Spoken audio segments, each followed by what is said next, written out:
Hai, ketemu kembali dengan saya Ari Gardananjaya, psikolog klinis dari Blank Space. Kali ini saya akan membahas cerita tentang self love.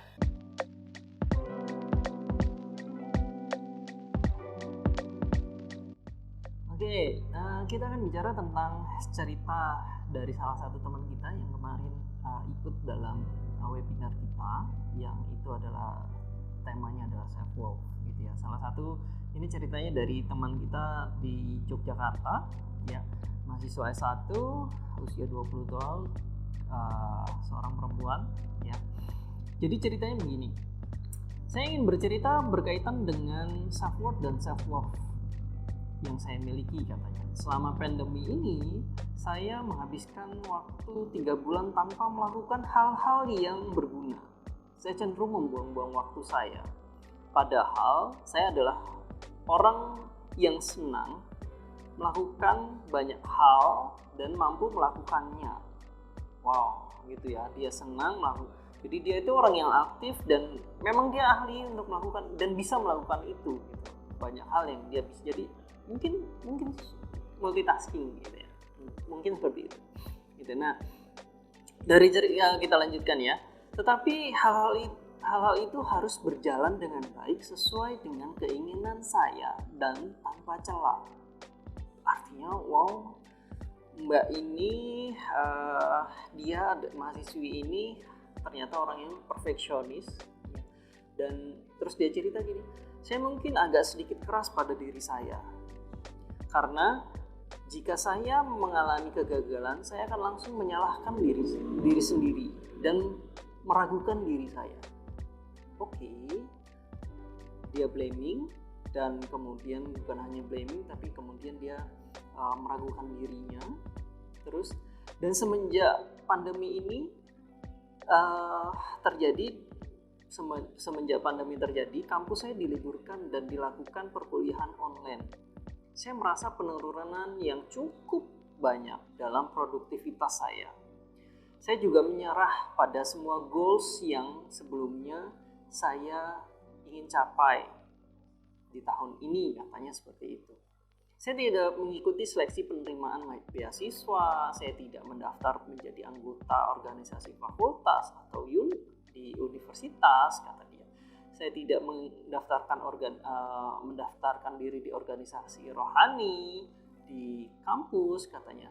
Saya tidak ikut lomba menulis, saya berhenti berlatih bernyanyi, dance, dan bahkan berhenti menggambar, kata dia.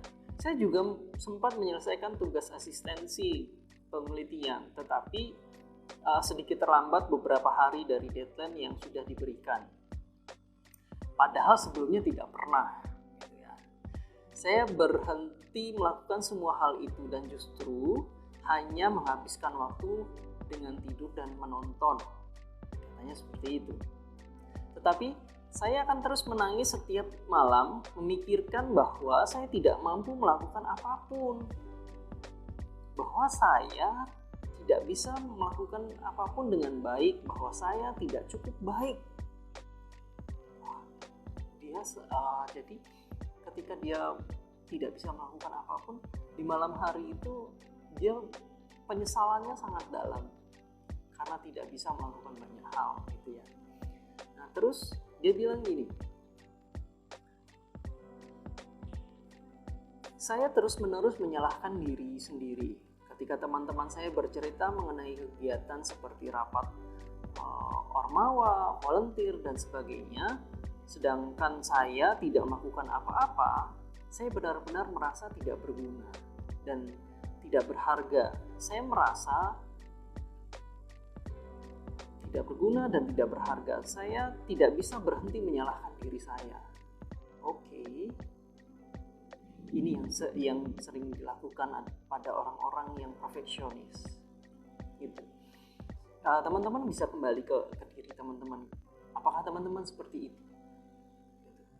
Yang teman-teman yang perfeksionis, ketika hal apapun yang sudah dilakukan tidak tercapai, biasanya self blame-nya sangat kuat, menyalahkan dirinya sangat kuat gitu ya.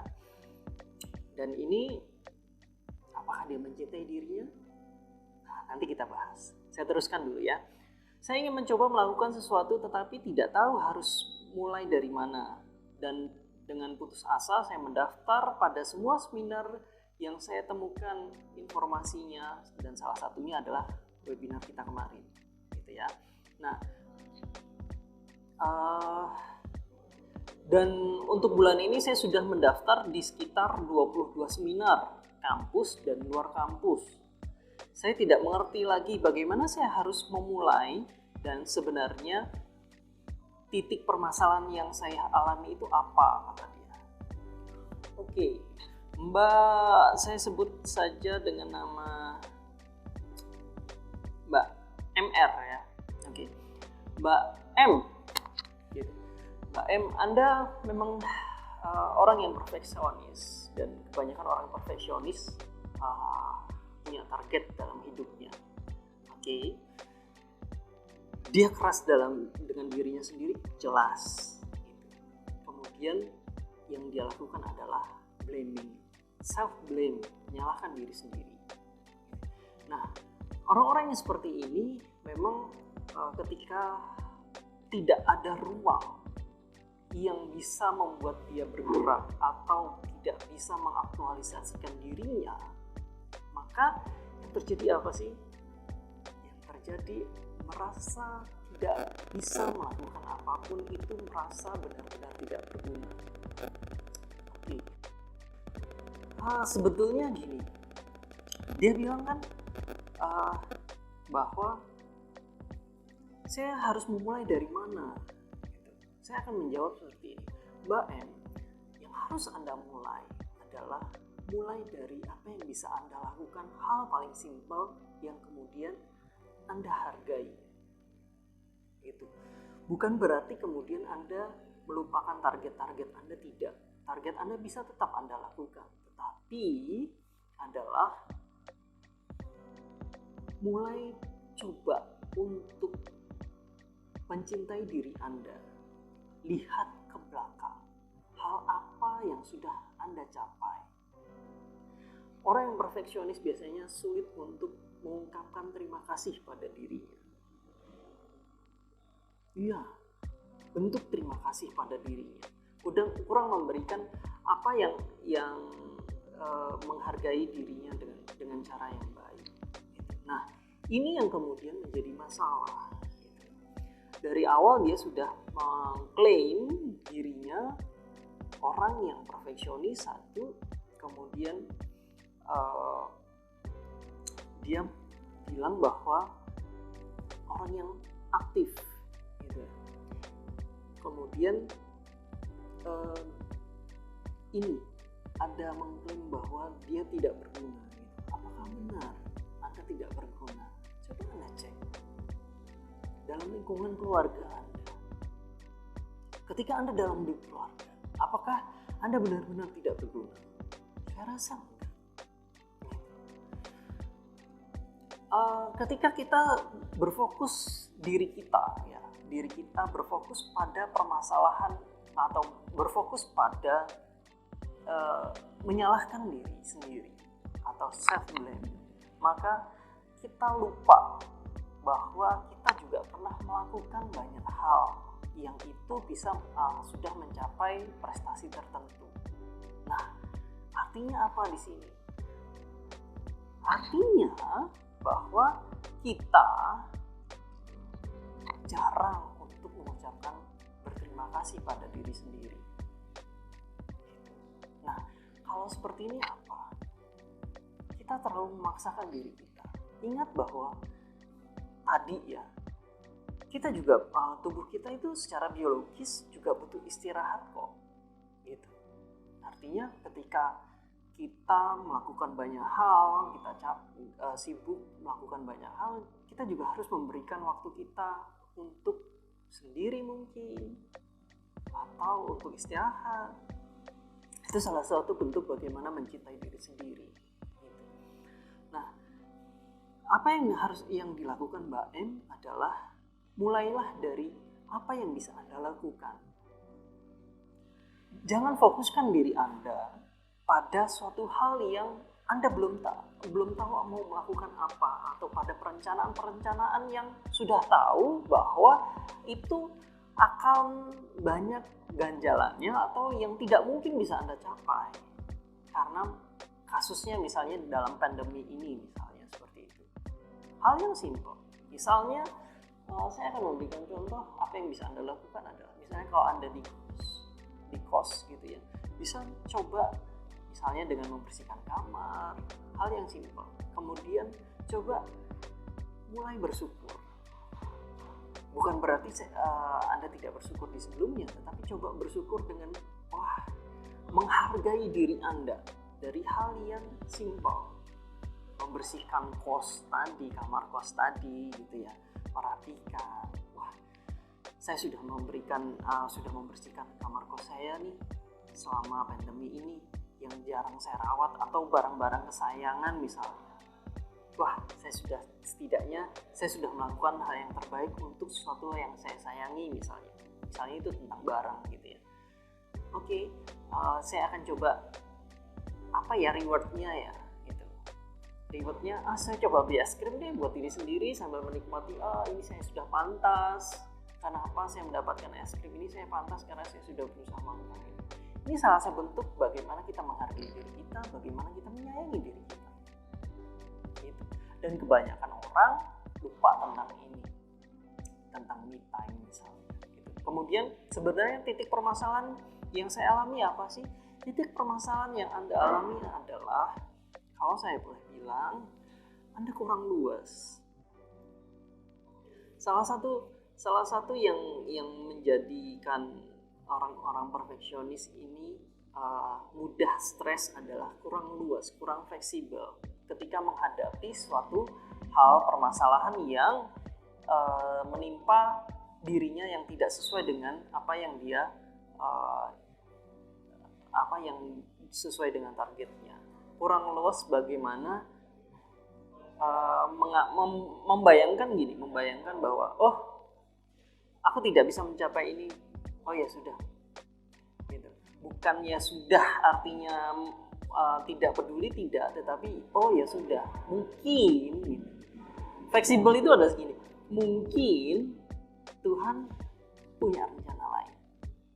Gitu. Itu yang membuat kita kemudian, atau membuat orang-orang yang seperti Mbak M ini mudah stres. Seperti itu. Jadi apa sih yang harus dilakukan adalah mulailah, kalau saya bilang adalah mulai melihat prestasi apa, pencapaian apa yang sudah Anda lakukan sebelumnya gitu ya. Kemudian ketika Anda sudah memulai melihat nih, cobalah Anda berterima kasih pada diri Anda. Anda akan merasakan bedanya. Kemudian mencoba mengajak diri Anda untuk berterima kasih pada apa yang sudah Tuhan berikan. Kemudian kalau Anda memang selama ini tadi Anda bilang bahwa selama ini yang Anda lakukan adalah hanya menonton, coba kurangi. Misalnya Anda benar bagus bahwa Anda sudah mengikuti banyak seminar, tetapi pilah apakah itu yang Anda butuhkan. Gitu. Terkadang orang yang memang lost target memang sangat sakit kok, gitu. Tetapi jangan fokuskan diri kita pada sesuatu yang memang tidak bisa kita capai saat ini, gitu. Sesuatu yang menjadi hambatan diri kita. Lihat gini, ketika kita fokus pada satu titik, kita akan lupa lingkungan di sekitar titik ini. Gitu. Ketika kita fokus pada satu peluang, kita lupa bahwa Tuhan memberikan peluang-peluang yang lain. Gitu. Ini yang terkadang membuat kita menjadi stresnya seperti itu. Dan kemudian lebih banyak menyalahkan diri sendiri. Kalau kita bahas kembali tentang hal seperti ini, apakah berhubungan dengan psikologis? Jelas, stres psikologisnya banyak. Kemudian bagaimana sih orang kok bisa menjadi seperti itu? Kalau kita bicara tentang kenapa orang bisa menjadi seperfect itu, kemudian kenapa seseorang itu bisa menjadi lebih banyak menyalahkan dirinya sendiri. Maka kalau dalam psikologi bisa dilihat seperti ini, bahwa kemungkinan besar dalam selama perkembangan hidupnya di lingkungan keluarga, dia sudah dididik untuk mencapai target-target tertentu. Kira-kira seperti itu. Pembahasan tentang kasus dari seorang mahasiswi Yogyakarta di mahasiswa S1 usia 20 tahun. Kira-kira seperti itu. Nah, sebagai closing seperti ini. Mencintai diri sendiri bukan berarti kita mengabaikan lingkungan. Ya, ingat, sebagai perlu dicatat, bukan berarti kita mengabaikan lingkungan, kemudian bukan berarti kita menjadi egois. Kita tahu apa yang kita butuhkan secara psikologis. Apakah itu kebahagiaan, apakah itu kita butuh rileks, tenang, santai, nyaman, gitu. Kira-kira seperti itu, ya. Nah, ketika Anda sudah bisa melakukan itu, maka harusnya hidup akan menjadi lebih mudah. Kenapa? Kita bisa mencintai diri sendiri, dan ketika kita mencintai orang lain, akan lebih mudah. Mudah dalam artian apa? Kita memperlakukan orang lain bagaimana memperlakukan diri kita sendiri. Kira-kira seperti itu. Itu saja dari saya. Saya Ari Kardananjaya, psikolog klinis dari Blank Space.